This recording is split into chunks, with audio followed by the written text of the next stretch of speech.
Good day and welcome to our webinar, introducing the importance of 508 compliance and understanding why accessibility is important. Thank you for joining. This webinar is actually brought to you by the Culturally and Linguistically Appropriate Practices Work Group, which is a part of the PTTC, the Prevention Technology Transfer Center. We are so excited to bring this webinar to you and hope that you'll find the content helpful. Just a brief disclaimer, this webinar is being recorded, and it's important to understand that any of the views expressed by this webinar don't necessarily represent the policies, practices, or positions of SAMHSA or that of the U.S. Department of Health and Human Services. Once the webinar is concluded, you will be prompted to do an evaluation. We call it GIPRA. It's SAMHSA's GIPRA. This is an opportunity for us to get feedback on the webinar, determine whether or not you were satisfied with it. All of your responses are completely confidential, so we hope that you'll be honest with us, and we definitely appreciate your feedback. For this webinar, we'll start with setting the stage of getting a clear understanding of why we thought this topic was important. I'll introduce our guest for today, and he will do a short presentation for you. And then we'll have a brief discussion about the content and information that we've discussed today. And then we'll end with any announcements on how to find more about our work group and about the PTTC in general. So setting the stage, why did we think this was important? Well, one, the mission of our particular work group is to improve the quality of services for substance misuse prevention professionals.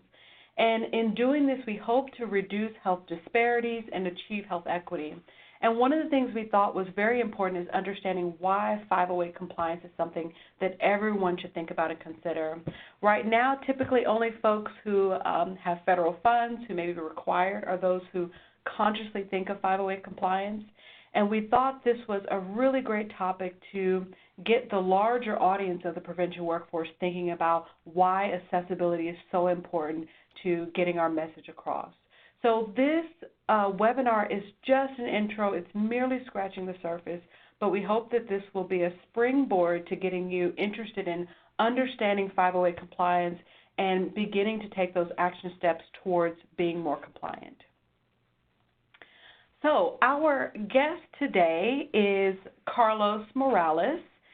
We are so excited to have him with us today, and so excited that he would offer his time to talk to us about 508 compliance. He has a long history of work in prevention, work in utilizing technology, and I would say he's definitely an expert in this realm, and it's been such a pleasure getting to know him. I do hope that you'll enjoy the information that he provides to you today. And the discussion that he and I will have after his presentation, I hope you find that helpful also. So at this time, I'd like to turn it over to Carlos to get us started. Thank you. Thank you so much. Thank you, Nicole. It's a pleasure being here and to be able to actually have a discussion with you about Section 508, right, and what it means when it comes to actually providing information to people with disability. And so, you know, one of the things that I like to do, I'm going to just go down the slide. So the objectives of today's presentation, there are 4 things that I would like to cover. We're going to obviously talk about Section 508 of the Rehabilitation Act of 1973, what that is, the audience that are impacted by Section 508, what it means for accessibility of information, and what also is it that you need to do in order for you to be compliant. And so if you go to the internet and you actually search for 508, you're going to actually find a lot of information in regards to Section 508. I mean, there's overwhelming amount of information. So what I've done is basically I try to actually grasp, I think, the most important pieces in order for me to give you a basic understanding of what this is. So the goal for this presentation is going to be in order for you to have a good understanding what Section 508 is, its importance, and what it takes to be compliant.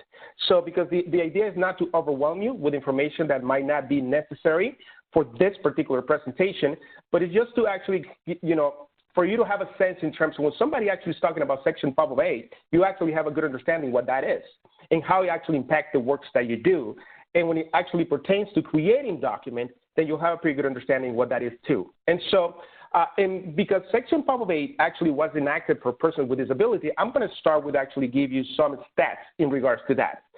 Out of the 327 million people that live in the United States, 61 million of them actually are living with some sort of disability, right? And then I'm going to actually dig a little bit deeper in terms of what type of disability we're talking about. So in terms of the percentage, we have, we're talking about 13.7% of those people, they have some sort of a mobile disability. They have serious difficulty walking or climbing the stairs, for example. 10.8% of them, they actually have serious difficulty in terms of concentrating, remembering, or making decisions.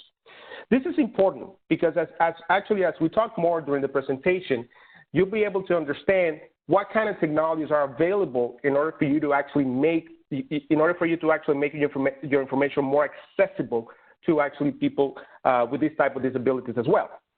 6.8%, they have difficulty doing errands alone.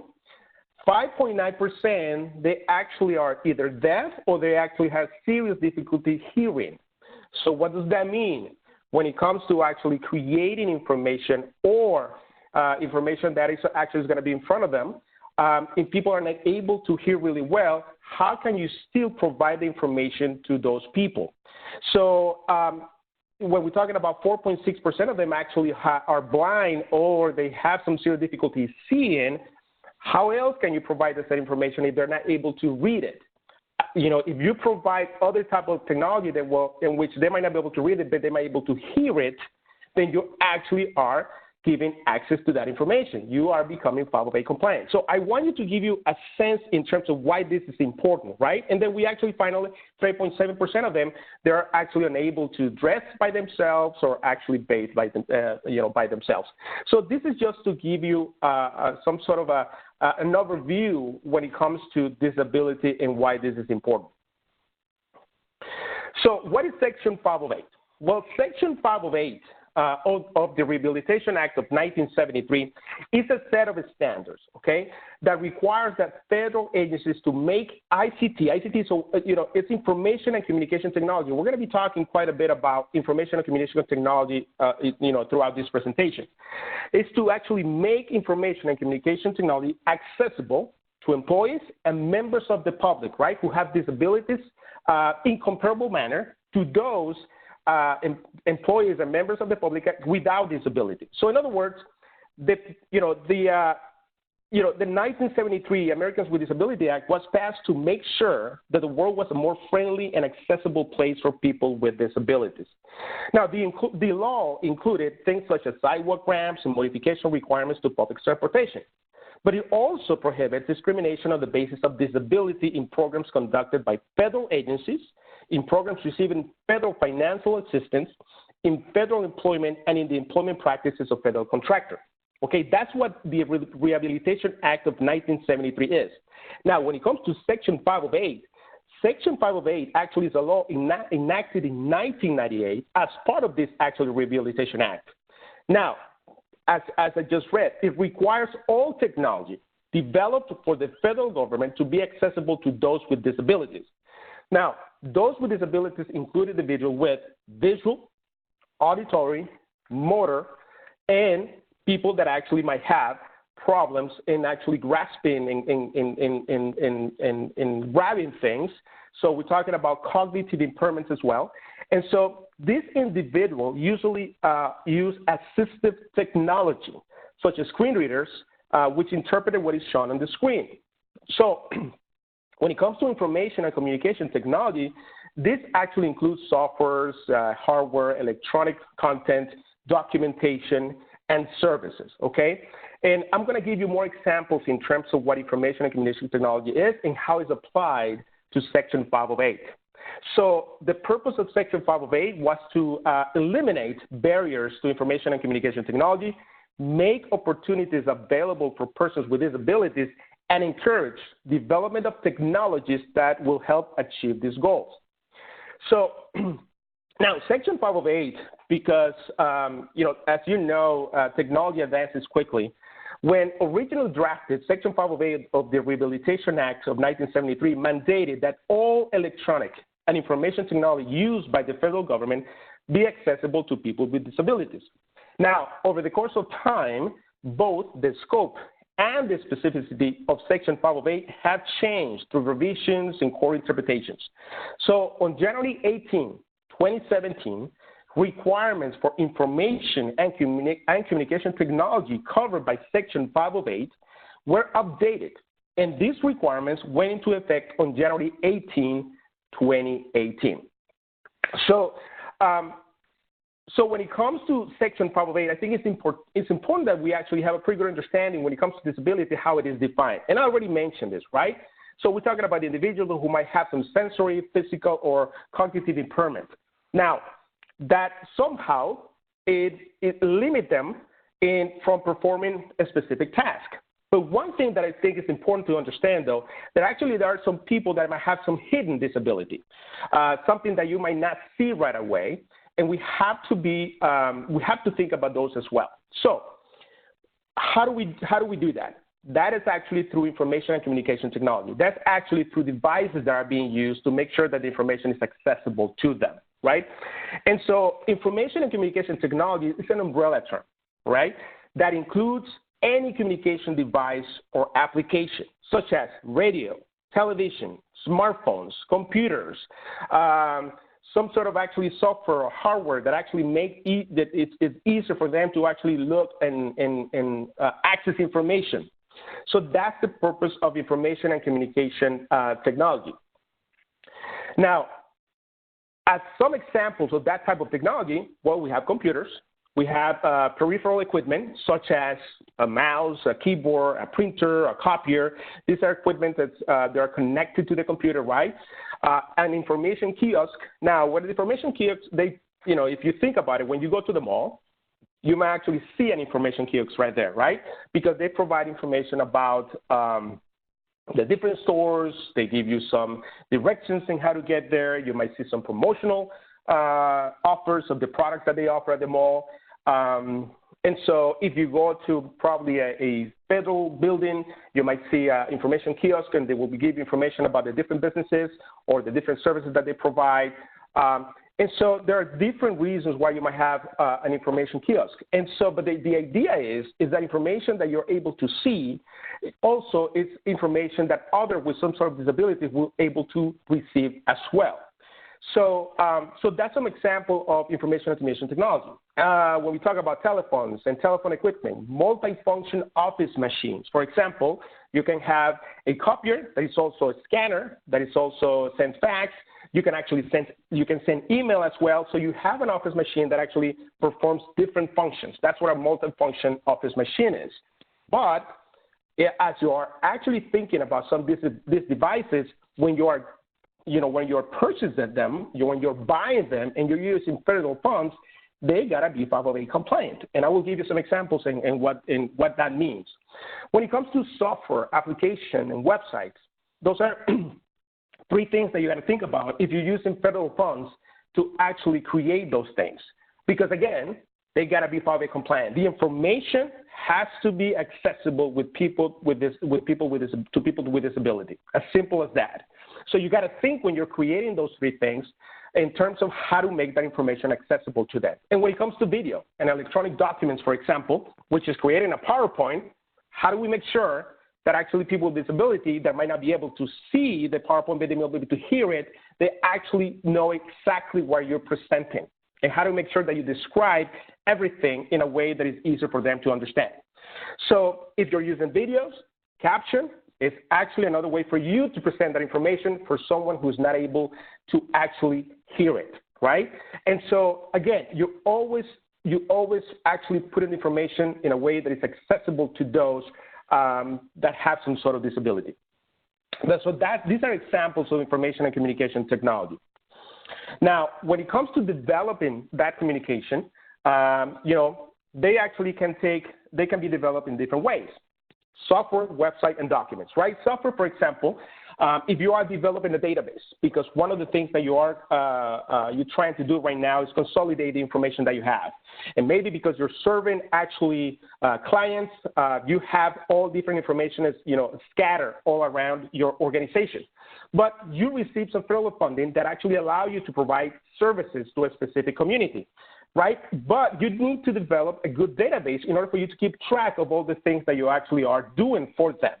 So, piece of software that you might think about purchasing or developing could be a database. But the database, because you're using federal funds, needs to be 508 compliant, meaning that if you are actually creating forms, for example, within the database, the forms, the information that they actually need to go into the forms, they need to be able to actually put it without using the mouse necessarily.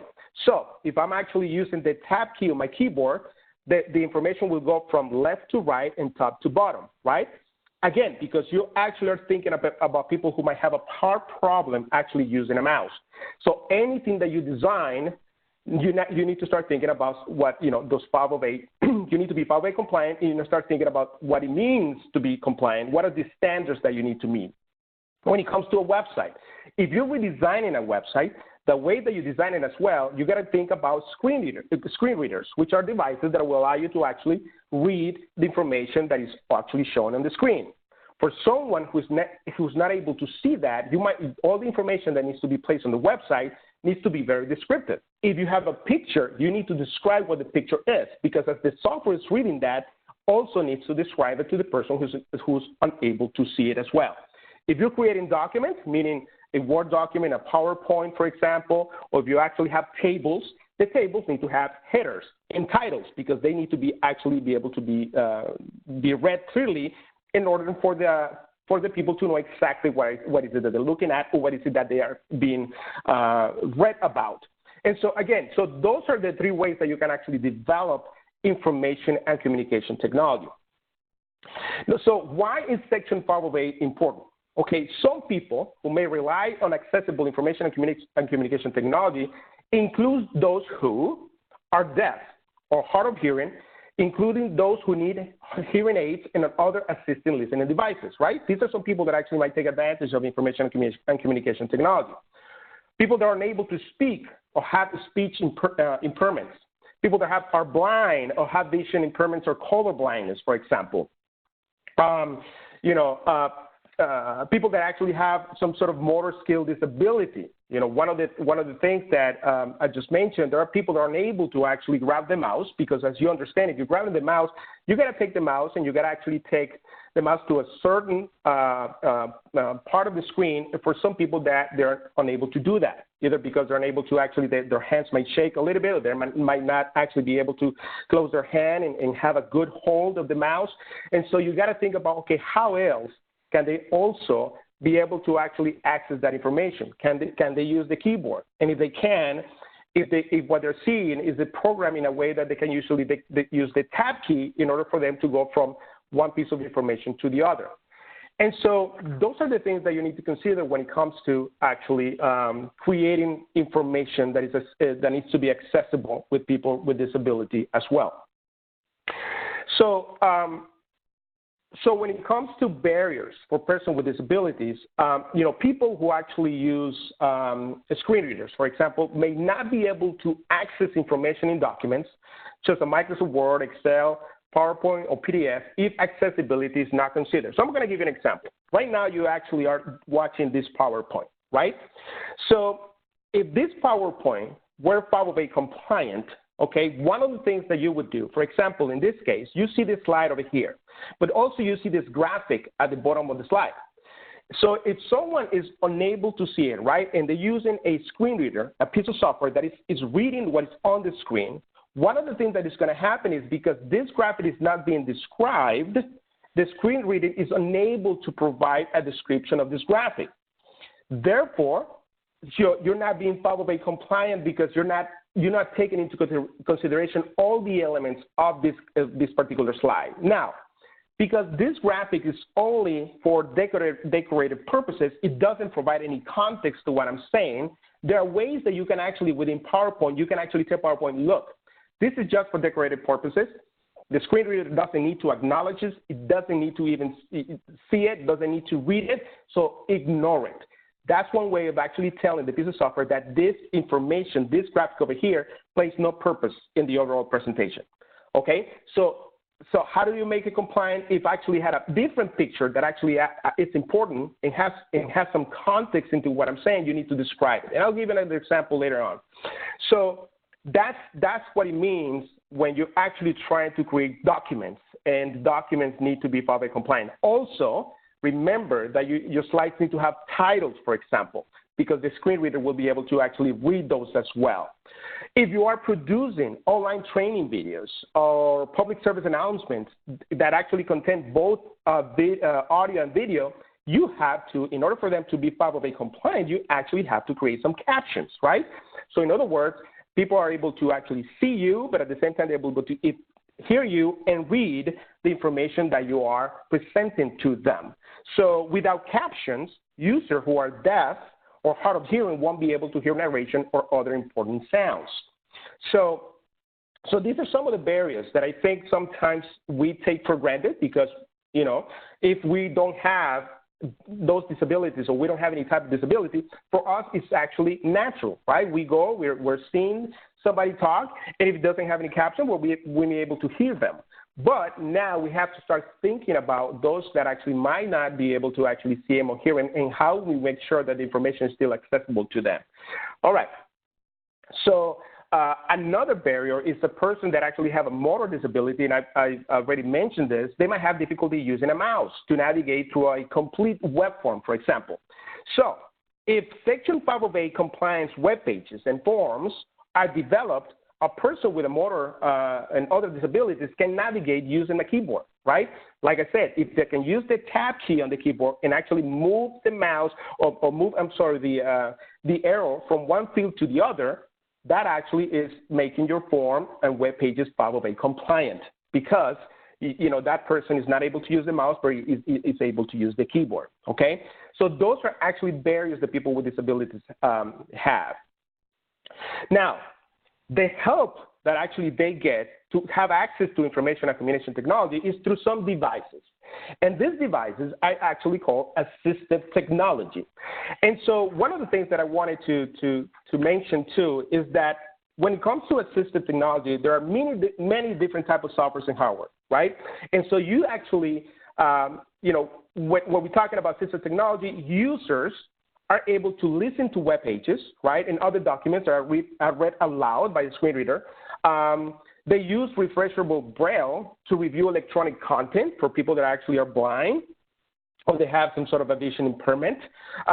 They're able to enlarge words or pictures on the monitor using a screen magnification. And this is just an example. I just put a picture in here, or someone who might not be able to actually read, you know, they need some sort of a magnification device in order for them to read the information. Okay. If they want to use voice commands to open a browser or other document, pause the video, or complete a form because they're not able to use their hands, but they're able to speak, that's also another way that assistive technology can help them achieve that. Or navigate a web page, a software application without a keyboard or a mouse. Now, remember the example that I gave you in terms of having a PowerPoint being 508 compliant, and says, well, you have a graphic here that pretty much is a decorated graphic, right, because it's part of the template. But I actually there's a picture in here, someone using a screen reader, using a magnifier device in order for them to read the information. So if I want to make this slide 508 compliant, I have to describe it. I have to actually, what it's called is provide something that is called alternative text or alt text. And it's something that is part of the PowerPoint. So when I click on that graphic, I actually put a description of what it is. In this case, the description could be something like, you know, person using a magnifying device to read a specific piece of information. So when the screen reader is actually reading the slide, it's also describing the graphic that gives context to what assistive technology is. Does that make sense? So I hope it does. And so these are some of the things that you need to consider when you're developing, for example, in this case, PowerPoints that need to be 508 compliant. There are other things as well, and hopefully in future webinars we'll get into more detail in what that is. But I just wanted to give an example that I think is relevant here based on the information that I'm sharing. All right, so what are the types of assistive technology? We talked about this. Speech recognition software, and screen readers, and screen magnifiers, reading assistant software. So one of the things that when we talk about, for example, screen magnifiers, a screen magnifier is a software application that allows a user to magnify the entire screen, right? Or a portion of a screen as though looking through a virtual magnifying glass, okay? So many screen magnifiers let users change page colors and sizes as well as mouse point color and size. These features actually make content easier to read and the cursors easier to see. So the reason why I'm actually describing what a screen magnifier is because I want you to have a better understanding in terms of how this helps people with disability access the information that you provided. If we're talking about, I'm going to give you a very good example of reading assistant software. What do? Well, they combine advanced speech verification technology with scientifically based interventions to help us strengthen reading fluency, vocabulary, and comprehension. So again, we have the technology in place right now in order for us to provide the information. A piece of technology probably you take for granted is actually, you notice how you have your smartphone. If you have an iPhone, I'm sure that every once in a while you might use Siri to actually ask for a certain piece of information, right? And you might say, Siri, call mom. Siri, call dad. What is that you're doing? You're using your voice to actually give a command. If someone cannot actually type the number, they have a problem in actually grabbing the cell phone, or they have a problem with their hands and are able to do that, they can use voice commands in order for them to achieve that specific task, okay? For example, you might have Alexa at home, and you might actually say, Alexa, what's the weather like today? Again, you're actually just using your voice in order for them to give you that information. So we already have some technology that is accessible to people with disability. And so I'm just giving you examples that we actually use on a daily basis. But when we're using it ourselves, we're not thinking about people with disabilities. We're thinking about convenience for ourselves. But it's technology obviously helping with people that actually have disabilities that might not be able to actually type or use a keyboard or a mouse in order for them to actually perform a specific task, but they're able to use their voice, okay?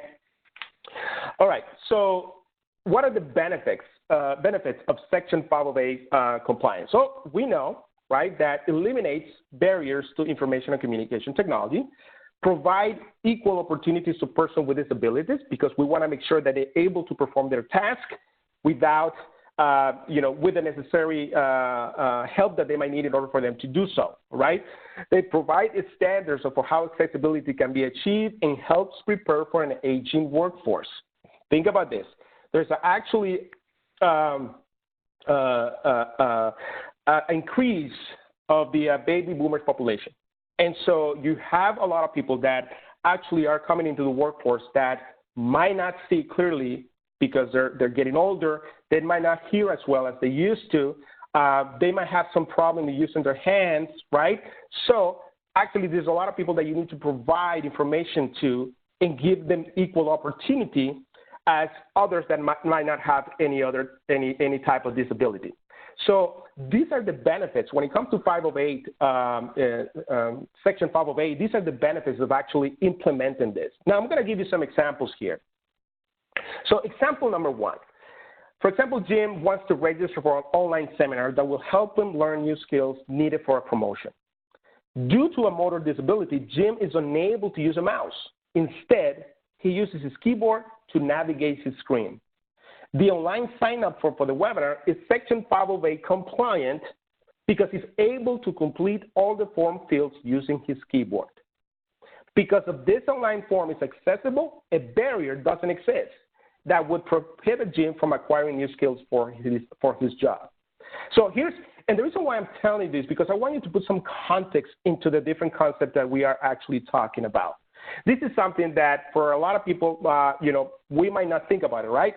Even if you sign up for a webinar like this, you go into a website, you actually fill out the sign-up form, you're using your hands, put in your name, email address, boom, you're done.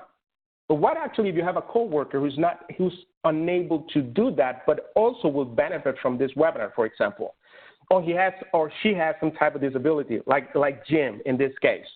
Does the sign-up form actually is it 508 compliant? Can they use the keyboard just to move from one field to the other in order for them to actually put their information? So those are the questions that we need to ask ourselves when it comes to being Section 508 compliant, all right?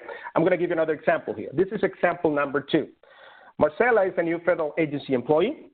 After orientation, she's asked to begin using the agency's online human resource software.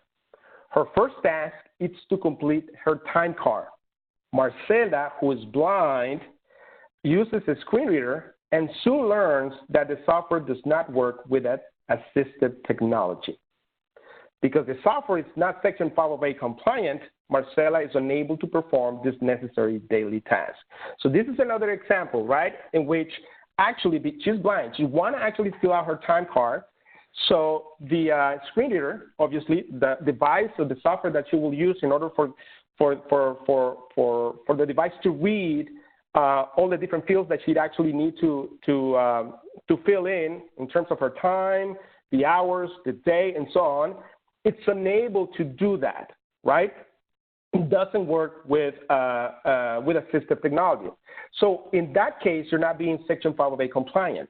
So one of the things that we talked about in terms of when it comes to Section 508 compliant is that you have the software of the device that you use. You got to make sure when you actually are developing it, when you are actually in this case, if you're actually the time card that you're actually filling it out, if this is something that is Section 508 compliant, needs to be able to work with the screen reader. So these are some of the things that you have to think about, because if you use federal funds to actually develop this timesheet software and it's not 508 compliant with someone who's actually blind, a coworker of yours, then you actually are failing the test. And so, and it's very risky if you do so, because you can actually be sued actually if you're not providing the right, the right accommodations when it comes to actually working with persons with disabilities. So that is another example. Example number 3, when it comes to barriers to information and communication technology. The staff at an agency are thrilled to learn a new multi-function machine has finally arrived, right? We have a machine that is a printer, a fax, it's a copier, it's a scanner. So Marcia, who uses a wheelchair, works in the office and is able to use the old machine. But in the new machine, the control panel on the new multifunction machine is located at the top of the device, and it's too high for her to reach it because she's in a wheelchair. Since the new machine cannot be reached by Marcia when using her wheelchair, it is not compliant with Section 508 standards. Think about this. This is a machine. This is hardware. This is something that it was purchased, and it was not compliant. It was not Section 508 compliant. So that's another thing too. If you are using federal funds to purchase equipment, you want to make sure that you're thinking about all Section 508 standards, how to be compliant, and thinking about persons with disability as well. So it's a multifunction machine. You were not thinking about that someone in a wheelchair was gonna actually be using it, and she's not able to reach the control panel because it's way too high. So again, these are some of the things that we got to think about when it comes to Section 508 standards, right? And so now the question is, because I've given you some sort of a basic description of what Section 508 is, and I've talked about information communication technology, that's what the purpose of Section 508 is, to give you access to that. And how do you do it? What kind of actually, with the help of what? With assistive technology, right? Which are devices like screen readers, screen magnifiers. These are devices that you use to make sure that you're able to access that information as well, right? And so I wanted to give an overview of that, but the question is, okay, how do we make sure then, if now that I know some of the things that I need to do internally, what are the things how do I make sure that the organization is actually 508 compliant? How do we make sure that that we start thinking about people with disability? How do we make sure that, because probably you never thought about it, you never actually have if you actually are using federal funds now, this is something that you got to think about. Is the law you have to do it. And so the question is, I've never done it before. And so I didn't know what Section 508 was before we even got federal funds. So what do, right? And so one of the things that I think is important to understand is that, right now we're talking about the overall concept of Section 508. And we can talk about how to create documents that are, that are 508 compliant. But one of the things that you have to think about, I think it goes beyond the creation of a document. It's actually have a strategy. So if you create a strategy that informs your business communication and then expands out to look at your company's accessibility as a whole, that's your start. So right now, you might be taking the first step by actually listening to this webinar and then thinking about in future webinars, how do I make sure that the PowerPoint is 508 compliant, the Word documents that we create is 508 compliant, if we're actually working with the spreadsheets, how do we make sure that we actually have the right description in the tables that we're using and so on, right? That's the start, because you got to start with that. But one thing that we wouldn't want to do is you don't have to stop there. You actually have to look at the way that your business operates and look at the equipment that you have in order for you to start thinking about, people with disability in terms of will be able to be using the same equipment that I have, will they be able to use them as well? And so you have to view accessibility as an opportunity rather than a task. Because if you look at it as a task, then what happened with that is that you're looking at one more thing for you to do. And that is not the case. So that is not the case. This is actually, is like I've been mentioning all along, is giving equal opportunity, equal access to your coworkers who actually might have some type of disability that you don't have. So it's not a task. It's pretty much actually making sure that everyone has the same opportunity as you do, right? So you have to look for ways to transform not just your documents, like I said, but your workspace, processes, and culture. And it might take some time. That's why you have to create a strategy in order for you to do that. But here's what happens, bro. When it comes to doing that, there's a lot of information in the internet that actually can help you. There's a lot of checklists that you actually can actually download in order for you to start thinking about creating a strategy internally. So there's no lack of information. And the question is, okay, where do I go to find that information? So we start actually having a serious conversation about Section 508 for our organization. And so there are, in terms of resources, there are actually 3 resources that I've used to actually put together this PowerPoint, but also, there are very good resources for you to actually do more than just have a basic understanding, but it's actually start implementing what you learn. So if you go to the Federal Acquisition Institute, for example, if you're selling to the government, doing business with the government, they offer 508 compliance trainings. But not only that, they also have documents that you can download in order for you to start thinking about how you need to be compliant if you're actually purchasing equipment, for example. How you need to be compliant if you are developing pieces of software, for example. And so the United States Access Board, they have training, checklists, and guidelines. And then you have section508.gov. My God, you go to the website and you're going to see a whole bunch of information in regards to Section 508 as well. A couple of years ago, I was working with a grantee who actually developed a mobile app. And the purpose of the mobile app was pretty much, they actually were an HIV prevention grantee. And so they wanted to create a mobile app when they actually talk about healthy relationships, but at the same time, they provide resources to their community. Resources when it comes to HIV testing, when it comes to PrEP, when it comes to, healthy relationships, when it comes to counseling. But at the same time, they want to create some sort of community in the mobile app, right? And so this is a grantee. Obviously, they got federal funds to do that, to sort of actually develop their program. But for the most part, it was an organization that was not thinking about how to be compliant. They're not thinking about Section 508. And part of it is because they never actually were taught. This is a discussion that they never had with anybody from the government. And so, they just went ahead and developed this app. Now, the reason I'm mentioning this is because, the conversation now is changing. If you are using money from the federal government, if you got a grant, if you have a contract, if you're creating pieces of software, if you're creating a website, you better make sure that that information is 508 compliant. You better make sure that you actually start thinking about people with disability, okay?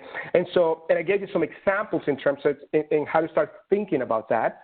But if you're actually promoting, for example, you're creating a website and you're promoting your program, right? And if you're paying for the design of the website to promote your program, you're actually using federal funds. Well, the question is, for that web developer, the question that you need to ask him is, hey, can you develop this website if it has an online form for people to fill out? Can you make sure that it's actually 508 compliant? So the job of the web developer, in that case, of the software developer, is to make sure that they have the knowledge to make that happen, right? But you, having the basic knowledge, can drive that effort. Because if you don't know what that is, it's going to be very hard for you to explain, what Section 508 compliant means and how it actually needs to be met when it comes to you trying to develop things for your organization, that it needs to meet the goal of your organization, but at the same time also needs to comply with the standards of federal rules and regulations. And so the purpose of this is for you to have a sort of a basic understanding what that means. Again, you can look at these 3 resources that you have right here, and you will find a whole bunch of information. When you actually go to the United States Access Board, actually they have a lot of trainings in there, but also have some information on how to put a strategy together inside the organization. So you actually are able to start looking at not only developing documents, but making sure that you start looking at the purchase of equipment, and start looking at basically the way that you actually conduct business. You look at also the furniture that you use, all the different elements that actually will help you be 508 compliant. The way that I've worked in the past when I do presentations, what happens is I create the presentations, and then I actually send the presentations to someone who is in charge of making sure that the PowerPoint is 508 compliant. Because obviously we're doing this, and this is actually being financed by a federal contract. So the organization has to have someone internally who will be able to actually convert all those documents that are being created by consultants, being created by employees, the staff, contractors. They got to make sure that those documents are 508 compliant. So they go and make changes to some of the slides, not in the content, but they want to make sure that if actually I'm putting a graphic in there, actually the graphic is being described. If I use video within the slides of my presentation, they want to make sure there's caption in the video as well. And so there are different elements. If I'm actually showing a spreadsheet, for example, and I'm showing a table, and I'm showing actually different numbers within the table, and I have different rows and columns, they want to make sure that I have the right titles. I want to make sure that the numbers actually describe what those are. And so they go in there and make sure that all the elements are necessary to create that document to be 508 compliant. They go ahead and actually do it because that's their job. The nice thing about it, though, and this is something that we probably can talk in future webinars, there are actually tools within the softwares that actually tell you what are the things that you need to change to make it 508 compliant. So it's not hard. It's not hard. In fact, if I grab this PowerPoint, put it in PowerPoint, there's actually a tool with PowerPoint that it says check accessibility. And when I do that, it will tell me all the errors or the things that I will need to change to make sure that it's 508 compliant. And then you go and make all those changes. So there are different ways that you can do that, but I wanted to reiterate the importance of understanding what Section 508 is. I wanted to reiterate how it actually impacts the audience of people with disabilities and how you can actually start becoming more aware and start changing the culture within your organization to make sure that it actually goes beyond just formatting documents or creating documents, that it actually is more about the culture within the organization. So that's what I have for today. So if you're willing to actually, Nicole, if you have any questions, we're willing to chat more. Yes, wow. First, thank you so much. I mean, you're obviously a wealth of knowledge. I mean, you've been in the field for, over a decade at this point. And so I really, really appreciate you taking the time to kind of break it down in a way that makes sense, Just a couple things I wanted to point out. One of my first thoughts was, for someone who's first thinking about this, where do you start? So I really appreciate you saying to kind of at least begin with your communications, And when I think about the field of prevention, so much of the work we do is about communicating a message, right? Yes. Communicating a message of prevention. So and even as I was hearing you talk, I'm like, oh my gosh, I'm thinking about my history in prevention, the work I've done, and the opportunities that were missed for folks to hear the message of prevention that I was trying to put out there, which I know is important to so many people in the field. So this is really, really important, and I'm so glad that we're starting. And I can tell by talking, we're only scratching the surface on this. You know. Well, yeah, and the thing, and see, what I've done actually, and I created a Section 508 compliance fact sheet, and so it's a document, and this is for you, for your audience, and basically it summarizes everything that I just talked about. But but it goes straight to the point. So in this case, this fact sheet. But when you say where to start, well, when you actually read this fact sheet, it will give you a basic understanding what that is, but it tells you what to do afterwards. So we talk about what is Section 508, who needs to be compliant, the documents that actually fall under Section 508, misunderstanding of Section 508, because one of the things that actually people tend to think is that making individual accommodations for persons with disabilities is regulated under Section 504, not Section 508. So there are different elements within this Rehabilitation Act. So Section 508, it talks about information. Section 504, talks about actually making accommodations with persons with disabilities. So sometimes we have some misunderstanding because we don't understand the difference between those. And so, but it also talks about other laws as well. So one of the things is, for example, Section 501 and Section 505 from the Rehabilitation Act, and we talked about this, actually prohibit federal employers from discriminating against qualified individuals with disabilities. Okay? Right. I think it's in the, as we talk about Section 508, we're trying to understand what that means. It's hard not to speak of what the law, the Rehabilitation Act, actually is. We have to talk about it. We have to somehow give you an overview of what that is and the impact overall that actually law has for persons with disabilities. And so I prepared this fact sheet for you guys and give some additional information, some links that you can go to as well that sort of actually give you some of the basic 101, and it takes you a couple of minutes to read it, but you can start there and then, start having the conversation internally. Yeah. This is really, really great. That one of the things that popped out to me as you were talking also that struck me as we were talking about cognitive disabilities, and the connection with reading level. I recognize that it, can be something that happens specifically for cognitive disabilities, but I mean, there's a lot of research that talks about in general there's a threshold for the reading level that you should have your communications on. Would you mind speaking to that a little bit? Sure. And so this is important because one of the things that happens when we're doing a lot of presentations, we get a transcript, right, of what actually was discussed. Yeah. That's actually is important because when you provide a transcript, you want to make sure that whoever might have some sort of actually the reading level, okay, might not be high. For example, you have to take into consideration, how do I make sure that whoever spoke, that the person who actually is reading it is still able to understand it. Correct. And so as you actually get in the transcript, one of the things you have to look at is I want to make sure that the information is clear, and if we have to actually make it even easier for them to understand, we'll do whatever it takes to make sure that we'll make the right edits in order for us to do that. Because what happens is this, we tend to think that, we're providing the transcript for somebody who might not have the time to see it, they can read it. Well, you might have someone who didn't have the time to see it, they're interested in the content, but their reading level is not that good. Yeah. Are they able to read it and understand it? And understand. Because that's the key. It's not only making sure that it's accessible, are they able to understand the information when they read it, right? And so that's when it comes to actually making sure that the information is sensitive to that and making sure that we actually are thinking about the audience. Here's the other thing, too, that I think will be important. When we do webinars, for example, and I do webinars in terms of social media, I usually ask 4 or 5 questions when people are registering for the webinar.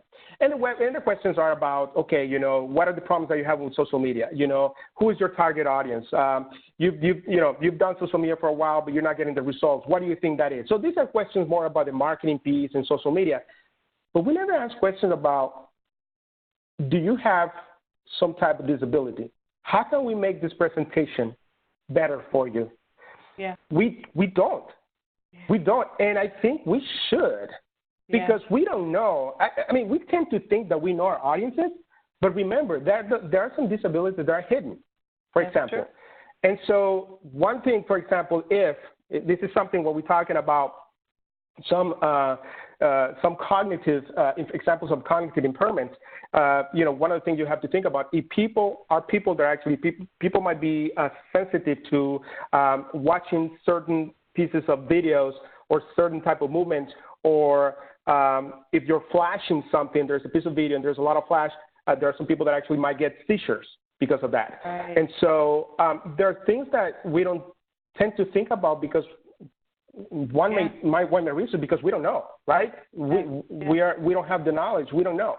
And so as I was actually preparing for this presentation, I had conversations with people that actually, you know, do this for a living, full time, preparing documents that are Section 5A compliant. Some of the things that they were telling me is this. For example, in the school settings, we want to make sure that the information that is presented, because there are kids actually who might have different type of disabilities, that is actually, in a way, is sensitive to those disabilities. So we want the video that they're seeing, the way that the information, the education is being presented to them, we have to take that into consideration as well.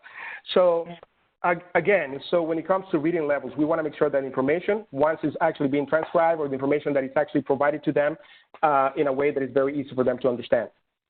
Wow. Wow, this is just awesome. I mean, thank you so much for your time. Like, it's a lot of great conversation.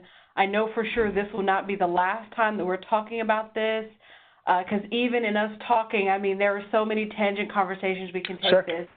But definitely. I really, really appreciate you providing us with the initial intro to 508 compliance, accessibility, and we will definitely be looking into this more. We look forward to collaborating with you on the future of that. So thank you so much for your time today.